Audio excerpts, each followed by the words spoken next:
Hi, welcome to another episode of Cold Fusion, where I cover anything in science, technology, business or history. Imagine the following movie plot points in your head. A man who fathered 47 children had an excessive use of illicit substances, murder, and the holding of secrets involving the deep state sounds like the details of a Hollywood script, but you might not know that these details are attributed to John McAfee, the founder of McAfee Antivirus. His death to this day is shrouded in mystery, but before we get ahead of ourselves, just who was John McAfee, and why do social media audiences not accept what has been published about his death? This is the story of the rise and demise of John McAfee. Let's take a look. You are watching Cold Fusion TV. John McAfee was born on the 18th of September 1945 in England. He pioneered the antivirus software known as McAfee, which guards your computer and data against major cyber threats, including viruses, ransomware, malware, unwanted programs, spyware, and more. Before this though, McAfee's early life was riddled with complications. His father was an alcoholic who committed suicide when John was just 15, an event that haunted him till his final days. John, seemingly following in his father's footsteps, gained a bit of a habit for drinking while he attended college. He was an ambitious entrepreneur early on in his life, amassing a small fortune by selling magazines door to door. His interest in computing was gained through the experience of working on coded punch card systems in the 1960s. This experience aided McAfee in securing a job at the Missouri Pacific Railroad, in which he helped organize train schedules. John's madness would show up early here. While at his job, he would start experimenting with harder drugs. Choosing LSD, John would apparently go to work many days while high on the substance. He would also buy a bag of the psychedelic drug known as DMT. Apparently, he did a one-line sample of the drug and felt nothing, and then proceeded to do the entire bag. Completely hallucinating, he ran outside his workplace and hid behind a waste bin. Despite the chaos, McAfee's career took him to Lockheed Martin in the 1980s, a company that specialized in aerospace and defense. At the time, computers were still relatively new, and it would take a further 6 years in 1986 for the first virus to hit computers. John became curious and read up as much as he could on PC viruses. He decided to create a company, McAfee Associates, to fight back against a relatively unknown problem at the time. I was living with my brother-in-law in Santa Clara, California, and he was reading the local newspaper about this thing called brand new thing, computer virus. What is this thing? I mean, a virus, it could replicate itself, live, move from one machine to another. Well, that was fascinating. So I sat and I thought about it. How on earth could someone do this? And then it occurred to me how they did it, and at the same time it occurred to me how I could stop it. So I wrote a little program, and 2 weeks later, 5 million people were using it. Interestingly, it was one of the first pieces of computer software to be distributed across the internet.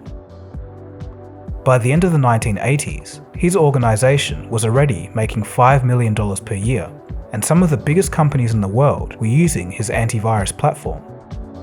It would not be until 1992 that the sheer functionality of the software would be tested against the Michelangelo virus, infecting 5 million computers. Prior to this, antivirus for computers wasn't seen as a must-have product. However, Michelangelo changed that, enabling McAfee Associates to grow as a company even further. John would resign from McAfee Associates in 1994, but he was just getting started. 2 years after this, he sold his shares in the company for about $100 million. For now, he would keep a low profile, but later on in his life, he would be no stranger to the limelight, but more on this later. After conquering the world of antivirus, John decided to start a new venture, a venture into social media, before social media was even a thing.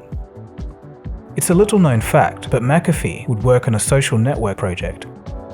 McAfee's social media site was to be called Tribal Voice, and at one point it had over 700,000 members. It also featured an instant messenger function called Powwow. It allowed users to have a virtual whiteboard, play sound files to each other, share files instantaneously with other users with a simple drag and drop interface. It even allowed users to share their web surfing experiences concurrently with others.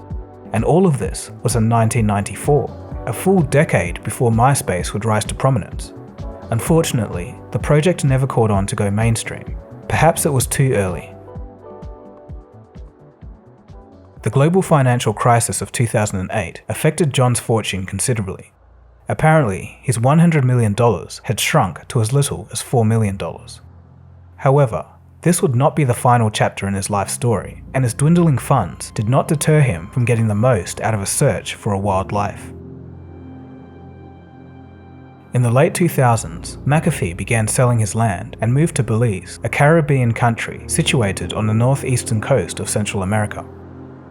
His lifestyle in Belize was certainly not for everyone. It defied conventional living. Soon enough, pictures of him started surfacing on the internet with a harem of women, and he often had locals who he used as personal bodyguards, armed with guns.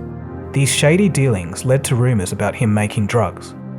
There were many insane activities that John got up to in this time, including excessive drug use and allegedly fathering 47 children. It was through this bizarre lifestyle that he managed to retain cultural significance. Though at this stage, John's mental health would start to decline rapidly, and he became increasingly paranoid. During this time in Belize, McAfee personally felt that he was losing any form of connection with society. This hiatus away from American tech culture saw John get involved in the world of antibiotics. The microbiologist Alison Adonizo gave him assistance towards creating a product using plants to combat illness. Though later on, Alison would accuse John McAfee of sexual assault. As time progressed, John's life would get even more insane. While in Belize, John was having disagreements with his neighbor, Gregory Fowle. The disagreements were over his dogs. According to the documentary Gringo: The Dangerous Life of John McAfee, Fowle poisoned McAfee's dogs. Although McAfee refutes what was said in the documentary, apparently he had given $5,000 to a local hitman to torture and kill Gregory in 2012. I barely knew Gregory Fowle. I'd never had dinner with him. I'd never spoken. The entire 5 years I was there, I said maybe 50 words to him. He did not like my dogs, and the past two occasions I had seen him walking the beach, he complained, but so did everybody. How do you feel knowing that there's going to be people out there who are going to always suspect that you did it? That's a public perception that I have no control over. I know I had no connection whatsoever with Mr. Fowle's death. If someone wants to think otherwise, that's okay. At the time of his passing, the family members of Gregory passed McAfee's name to the authorities. Not long after this occurred, John McAfee was mentioned as a person of interest to the Belize government. In 2012, the media outlet Vice was interviewing McAfee in Guatemala after he had snuck out from Belize. Pictures of him were published, usually not a big deal, but these particular pictures included GPS coordinates. This was enough detail for the Guatemalan police to use in order to hunt down McAfee. He was arrested on charges of illegal entry into the country. While under arrest, some speculate that John faked a series of heart attacks. Real or not, he was sent back to America. In 2013, McAfee posted a YouTube video called How to Uninstall McAfee Software. The footage is comical in nature. McAfee is acting absurd with a bunch of women surrounding him. There's guns, chain smoking, and him snorting drugs, all while talking directly to the viewer. The video has 11 million hits on YouTube. In 2015, McAfee was arrested in Tennessee for driving under the influence and being in possession of a firearm while intoxicated. McAfee would continue being a public figure and would constantly talk about cybersecurity, privacy, and freedom. All the while, the US government was chasing to recover millions of dollars that they said that McAfee owed in taxes. John refused to give the government tax returns between 2014 to 2018. It was his belief that taxation was theft. Interestingly, John McAfee would run for US president, both for the 2016 and 2020 elections. Why do you want to run for president? Because, sir, the greatest problem facing America today is cyber war. It is on the horizon, Larry. Already, 2 teenagers took out the entire country of Ukraine's power for one day using a 25-year-old piece of software with 17 lines of code. Can you imagine, sir, what the Chinese can do to us? And you tell me who is running today who can fix this problem. By now, McAfee had been avoiding US law enforcement for some years, and some of that time aboard his mega yacht. and then things began to get really strange, as if they weren't already. A tweet by him in 2019 made the claim that, quote, the US government would kill him and cover it up as a suicide, and another tweet would read, quote, getting subtle messages from the US officials saying in effect, we're coming for you, McAfee, we're going to kill yourself, end quote. John had even got a tattoo which read, whacked, which was a reference to his cryptocurrency and also his firm belief that Jeffrey Epstein didn't kill himself. On October 3rd, 2020, John was in a Spanish airport. He was about to board a flight to Istanbul, but he was detained by authorities. He was sent to prison and was due to be extradited back to the US. He would be found dead on June 23, 2021 in Spanish prison. He was 75 years old. McAfee's death in a Spanish prison cell was shrouded in mystery. It proved to be a fertile ground for online conspiracy theories, and that's not unexpected considering his social media posts. Janice, John's widow, reportedly told media outlets that his last words were, I love you and I will call you in the evening. I blame the U.S. authorities for this tragedy. Because of these politically motivated charges against him, my husband is now dead. He did not deserve to die in a filthy prison like a caged animal.